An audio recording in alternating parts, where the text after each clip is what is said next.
Hello বন্ধুরা, welcome to our channel Vlogify and more and welcome to our new vlog. তো কলকাতায় কিন্তু ঠান্ডা গুছিয়ে পড়ে গেছে, আর শীতের সকালে কিন্তু মনটা একটু ঘুরতে যাওয়ার জন্য আনছান করে। তো সেই মতো আজকে আমিও বেরিয়ে পড়েছি। অ্যাকচুয়ালি আজকে আমি শুধু একা নেই, আমার সাথে আমার এক বন্ধু আছে, খুবই ছোটবেলার বন্ধু।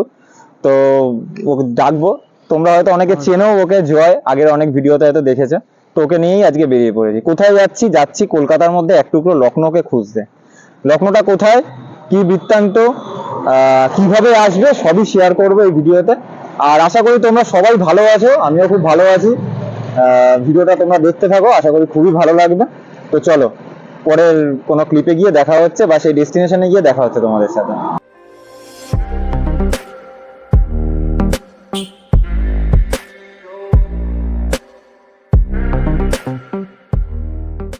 তো এই জায়গাটা তোমরা সবাই দেখে রাখো, এটাকে বলে হচ্ছে রামনগর মোড়। সোজা ওইদিকে রাস্তাটা চলে গেছে খিদিরপুর, আর আমরা এলাম হচ্ছে এই দিক দিয়ে ব্রিজের দিক থেকে। আর এই দিকটা সোজা ঢুকে গেছে আমাদের মেটিয়াপুরের দিকে, এটাকে গার্ডেন রিচও বলে। তো চলো বাকিটা আবার শেয়ার করছি। অবশেষে আমরা আমাদের ডেস্টিনেশনে পৌঁছেই গেলাম। বাইকটা সামনেই পার্কিং করে আমরা ভিতরে প্রবেশ করলাম। কোথায় এসেছিলাম আমরা এবার তোমাদের বলে রাখি। আমরা চলে এসেছিলাম কলকাতার মধ্যে এক টুকরো লখনৌতে। চলে এসেছিলাম আউধ সাম্রাজ্যের শেষ নবাব ওয়াজিদ আলী শাহের তৈরি করা ইমামবাড়াতে। তিনি তার বাকি জীবন কিন্তু কলকাতার এই ইমামবাড়াতেই কাটিয়েছিলেন, যেটি কিন্তু অবস্থিত মেটিয়া বুরুজে। মেটিয়া বুরুজ নামকরণটা কিন্তু তারই দেওয়া। মেটিয়া কথার অর্থ হলো মাটি, আর বুরুজ কথার অর্থ হলো ছোট ছোট ঢিপি বা মাটির স্তূপ।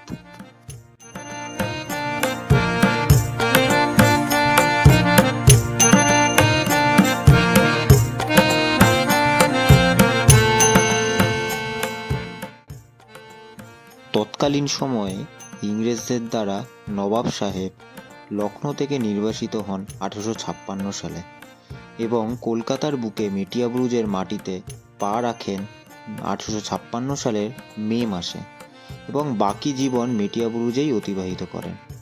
তৎকালীন সময়ে ব্যক্তি জীবনে তিনি একজন কবি এবং শিল্পের পৃষ্ঠপোষক ছিলেন।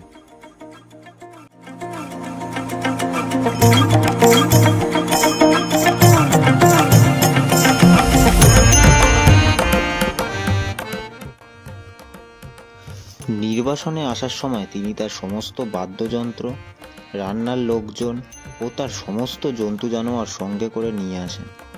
ইতিহাসে আছে আলিপুর চিড়িয়াখানার জন্ম 1876-এ, কিন্তু তার অনেক আগেই নিজস্ব বিশাল চিড়িয়াখানা তৈরি করেন নবাব সাহেব, এবং সেখানে জীবজন্তুর সংখ্যা ও বৈচিত্র্য ছিল ঈর্ষণীয়।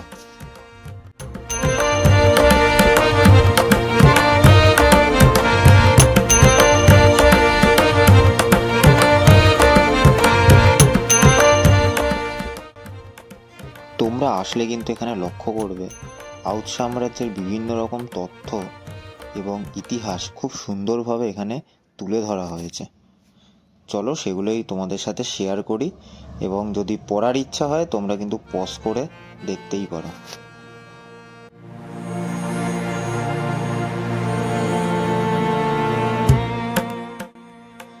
আর একটা খুব সুন্দর তথ্য তোমাদেরকে জানিয়ে রাখি, বিরিয়ানি কিন্তু আমরা সকলেই কম বেশি ভালোবাসি, আবার সেটা যদি হয় কলকাতার আলু দেওয়ার দম বিরিয়ানি।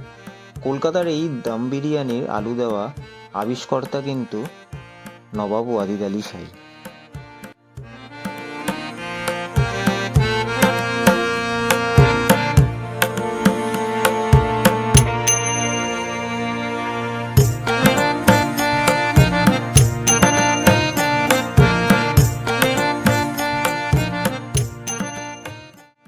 এই ইমামবাড়াটা কিন্তু আউধ সাম্রাজ্যেরই, যেটা কিন্তু লখনৌতে অবস্থিত।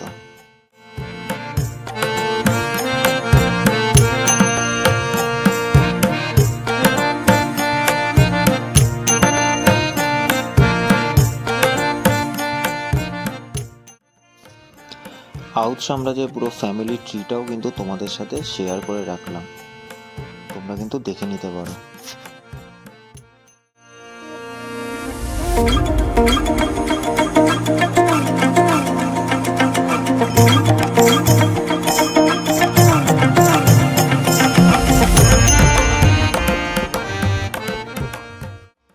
এখানে কিন্তু দেখানো হয়েছে নির্বাসনকালে নবাবের মেটিয়াবুরুজে তৈরি করা সাম্রাজ্য।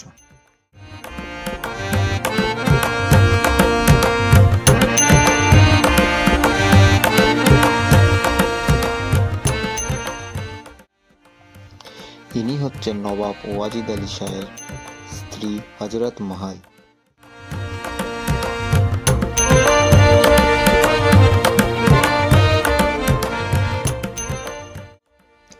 ইনি নবাব ওয়াজিদ আলী শাহের পুত্র সন্তান।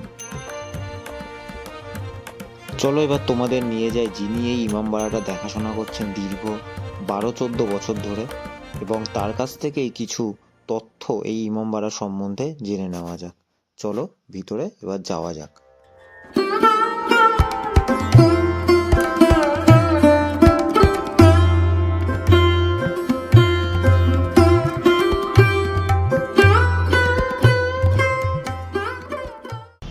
আপনাদের সঙ্গে কথা বলছি, আগে ভিডিওটা করে নিয়ে আপনাদের সঙ্গে কথা বলছি।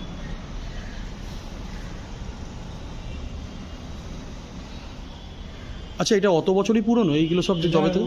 এটা 1842 মানে এই তবে থেকে লাগানো? তবে বাহ, আগেকার দিনের জিনিস, ওই জন্য হ্যাঁ। এটা আপনার সব বুনিয়াদের উপরে আছে, এটা তো আগে পিলারে আছে, সব বুনিয়াদ। এবং যে কোনো দেখতেন না, সব বুনিয়াদের উপরে আছে, পিলার নেই। আপনি এখানেই থাকেন নাকি? আমি এখানে কর্মচারী আছি। আচ্ছা, তো এই এসে এই কাকার সাথে দেখা হলো, তো উনি এখানেই থাকেন। তো উনি আপনাদের মানে তোমাদের কিছু বলবেন এই ইমামবাড়া সম্বন্ধে? এটা সম্বন্ধে এমনি হচ্ছে ভদ্র যখন নকলাও থেকে ওনাকে নিয়ে এসছিল, নকলাও থেকে নবাবাড়ি থেকে যখন নিয়ে এসছিল ব্রিটিশ, তখন আমাদের 2 বছর পোর্ট ব্রিলিয়ামে ছিল। পোর্ট ব্রিলিয়াম থেকে এখানে রাখা হলো। এটা মনে করো আন্দামান কালা পানি, এটা পুরো জঙ্গল ছিল, মাটির পাহাড় ছিল পুরো সম্পূর্ণ। তবে কিছুটা লোক, গরিব লোক যারা থাকতে পারে না, তাদের কাছে জায়গায় জায়গায় চাইলো, তাদের দিল। দেওয়ার পরে সংগঠন আস্তে আস্তে বাড়তে গেল, লোকের আবাদি সংগঠন বেড়ে গেল। উনি যখন মারা যান, ওনার এটা আছে সমাধি। এটাই সমাধি ওনার? এটা সমাধি, এটা হলো কবর। এটা আছে রূপর তাজিয়া, এটা পুরো রূপর তাজিয়া। এটা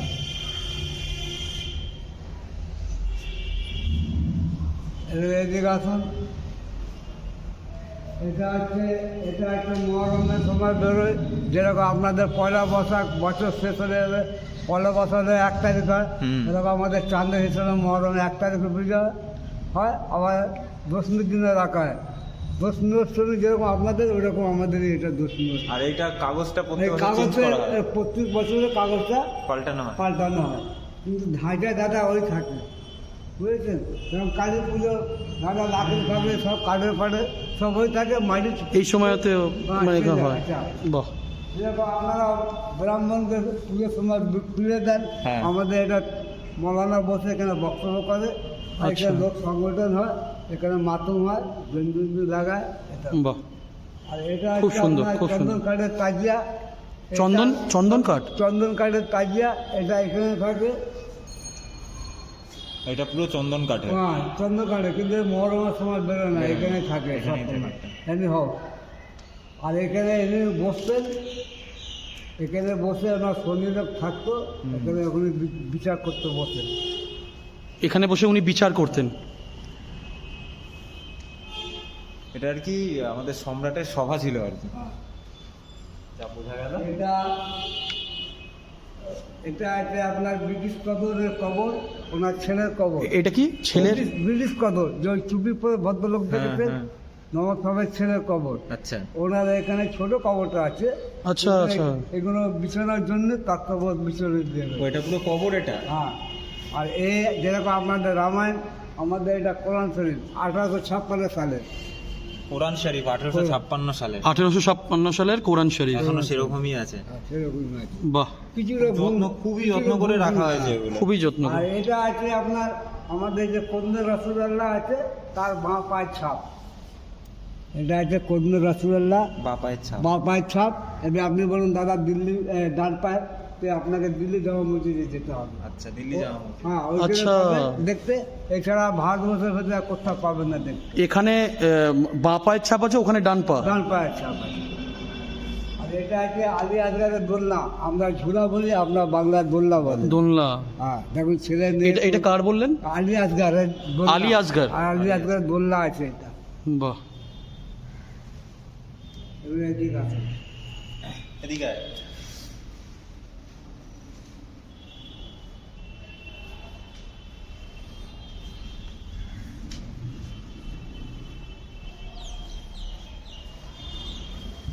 এটা হচ্ছে ওটা নবাব সাহেবের ছেলে, ওটা নবাব সাহেবের ছেলে না, এটা নাতি নাতি। পর নাতি। এটা নাতি? এটা নাতি, এটা পর নাতি। পর নাতি। আর ভদ্রলোক, এটা পর নাতি, এটা নাতি। আর ভদ্রলোক ওখানে যে দেখলেন ছবি তুললেন নিজের কাছে স্যার, হ্যাঁ। ও হচ্ছে পর নাতি। উনি হচ্ছেন লন্ডনের ব্যারিস্টার, 2013-তে মারা যান। আচ্ছা। অনেকে তো লন্ডনেও চলে গেছিলেন, তাই তো? যখন লখনৌ থেকে আসার সময় অনেকে লন্ডনে চলে গেছিলেন আর উনি এখানে চলে এসেছিলেন। আর বেগম হজরত নালের কবর আছে আপনার নেপাল। নেপালে? নেপালে? হ্যাঁ, ওনার একটা সমাধি ওখানে সামনে বানানো আছে, বাহ। লোককে জানানো আছে। আর এটা হচ্ছে ওনার চিহ্ন, এটা এটা হচ্ছে চিহ্ন, যেটা চারে যে stamp Emblem, emblem, emblem. Emblem বলে, চিহ্ন বলে, হুম। স্ট্যাম্প বলে। স্ট্যাম্প। বাহ। ভাষা তো অনেক রকম আছে। হ্যাঁ অবশ্যই অবশ্যই। এটা পিতলের না? এটা কিছুটা পিতল আছে, কিছুটা তামা আছে, কিন্তু এর সঙ্গে অনেক ধাতু মেলানো আছে। আচ্ছা, বিভিন্ন রকম ধাতু দিয়ে এটা তৈরি হ্যাঁ, হয়েছে। তৈরি হয়ে গেছে। বাহ। এবার আপনি আপনার একটু পরিচয় দিন। আমার নাম হচ্ছে মোহাম্মদ হানিফ, আমি এখানকার কর্মচারী। কত বছর ধরে আছেন এখানে? এখানে আমি আছি আপনার 14 বছর। 14 বছর ধরে আছেন। কাকা এখানে আছেন, পুরো দেখাশোনা করছেন এই ইমামবাড়ার। এখানে ঝাড়ফুঁক যা করা সব সবই আমি। কাকাই করেন। বাহ। তো তোমরা যদি আসো, তোমরা ওই কাকার সাথে দেখা করে পুরো ওনার এখানকার পুরো হিস্ট্রিটা তোমরা জানতে পারবে। আমার খুব ভালো লাগছে জানিস তো, এটা এত সুন্দর, মানে হেরিটেজ পুরো টাইপের। এই পুরো এই যে হাঁড়ি দেখছেন না, হ্যাঁ হ্যাঁ। এই হাঁড়িগুলো পুরো সম্পূর্ণ এখানে লাগানো ছিল, ঝড় ছিল। এই যে 2019-এ যে ঝড়টা, এই হাড়িগুলোর কথা বলছে, এই যেগুলো এখানে লাগানো রয়েছে। এই যে তোমরা যা যা 2019-এ যে ঝড়টা হলো না, হ্যাঁ হ্যাঁ হ্যাঁ হ্যাঁ হ্যাঁ হ্যাঁ। কিছুটা ভেঙে আমফানে, গেছে, আমফানে। আমফানে কিছুটা ভেঙে গেছে, তার জন্য খোলা দেওয়া হয়ে গেছে। না তো পুরো নাহলে এটা পুরোটা ছিল। পুরো সাজানো ছিল দাদা, পুরো সাজানো ছিল। বাহ, এই হাঁড়ি ফাড়ি ঝাড় ফাড় সব। খুব সুন্দর। আচ্ছা, এটা দেখাশোনা কি সরকার থেকেই করে না নাকি? সরকার না, ওদেরই বংশের লোক। ওদের বংশের লোকেরা করে। আমাদের বংশের লোক কোথায় আছে? দ্বিতীয় পরশ শেষ, তৃতীয় পরশ হচ্ছে আচ্ছা, আমাদের বংশের লোক লখনৌতে আছে? নগরাতে না, ওই রূপন স্ট্রিটে থাকে। রিপন স্ট্রিটে। আচ্ছা। উনি আসে এসে দেখা, আপনার মতো জানছে না, উনি আছে। আচ্ছা, উনি একজন মহিলা না যিনি থাকেন? আছে যে আছে ওনার নাতি, নাতনি। কারণ হ্যাঁ হ্যাঁ হ্যাঁ হ্যাঁ, ওনার নাতনি হয়। নাতনি। আচ্ছা। হ্যাঁ, আমিও দেখেছি। বলে আমরা নাতনি, আমাদেরও নাতনি বলি। উনি মনে ব্লগ করেন। এখানে উনি আসেন। উনি ওই ওই চার থেকে বড় আছে। এই উনি ব্লগ করেন বল, ওই রান্নার ভিডিও অনেক সময় দিতে দেখেছি।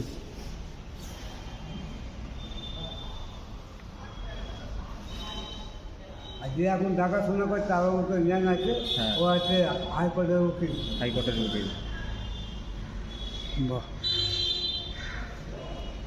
আর ওই বাইরে এইটা কিসে?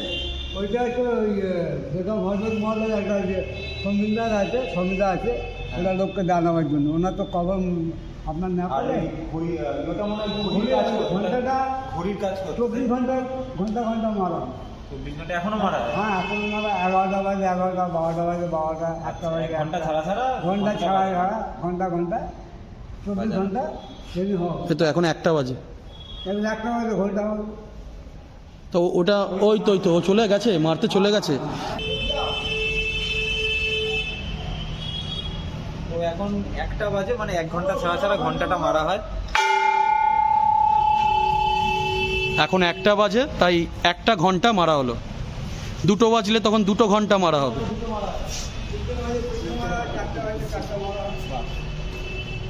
দারুণ, সঠিক টাইমে এসছি কিন্তু। হ্যাঁ?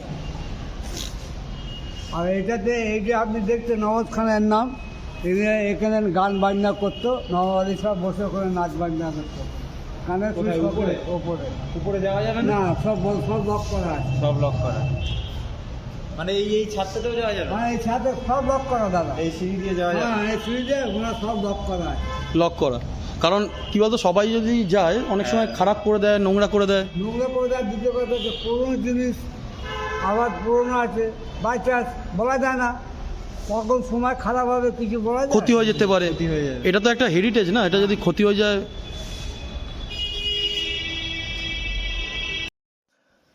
কলকাতার মেটিয়াবুরুজের একটি ছোট্ট ইতিহাস তোমাদের সামনে তুলে ধরার চেষ্টা করলাম এই ভিডিওর মাধ্যমে। আশা করি তোমাদের ভিডিওটা ভালো লেগেছে। ভালো লাগলে অবশ্যই like, comment, share and subscribe করে আমাদের আরও বেশি করে উৎসাহিত করো, যাতে আরও নিত্য নতুন কিছু ইন্টারেস্টিং ভিডিও তোমাদেরকে উপহার দিতে পারি। আর ওখান থেকে বেরিয়ে আমরা সামনেই একটা চায়ের দোকানে ঢুকে পড়েছিলাম। তোমরা এখানে এলে কিন্তু মেটিয়াবুরুজের চা অবশ্যই ট্রাই করো, মন ভরে যাবে।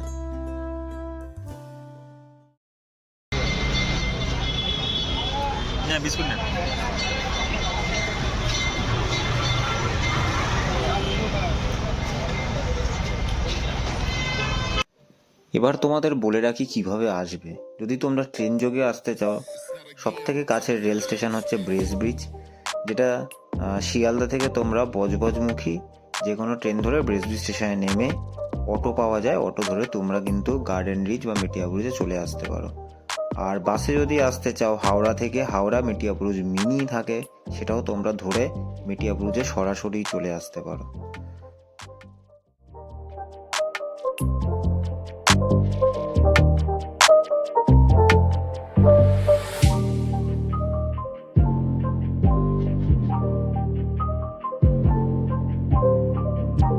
তো কেমন লাগলো ভিডিওটা অবশ্যই কিন্তু কমেন্ট বক্সে জানিও। ভিডিওটা এখানেই শেষ করব।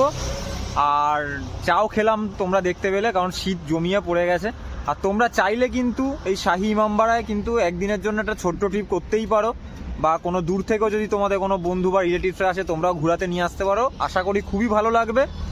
আর ডেসক্রিপশন বক্সে কিন্তু কিভাবে আসতে হবে, গুগল লিঙ্ক মানে ম্যাপের লিঙ্কটা সবই কিন্তু শেয়ার করব। আর তোমরা কিন্তু like, comment, share and subscribe করতে কিন্তু ভুলো না। এরকম নতুন নতুন আরও অনেক ভিডিও তোমাদের সামনে নিয়ে চলে আসবো। আর লাস্টে একটা কথাই বলবো, জয়কে অসংখ্য ধন্যবাদ, থ্যাংক ইউ এইভাবে আর কি আমার সাথে আজকে আসার জন্য। আমার খুব ভালো লাগলো আজকে ওর সঙ্গে এসে। একটা নতুন হিস্টোরিক্যাল প্লেস আমি এক্সপ্লোর করতে পারলাম থ্রু ব্লগিফাই অ্যান্ড মোর। আর অবশ্যই ব্লগিফাই অ্যান্ড মোরকে সাবস্ক্রাইব করবে। নিচে যে বেল আইকনটা দেখা যাচ্ছে ওটাকে একটু দাবিয়ে দেবে। আর একা একা আসলে এরকমভাবে ভিডিও করা সম্ভব হতো না, খুবই অসুবিধা হয়। তো সবাই ভালো থেকো, and like, comment, share and subscribe করতে কিন্তু ভুলো না। Thank you very much.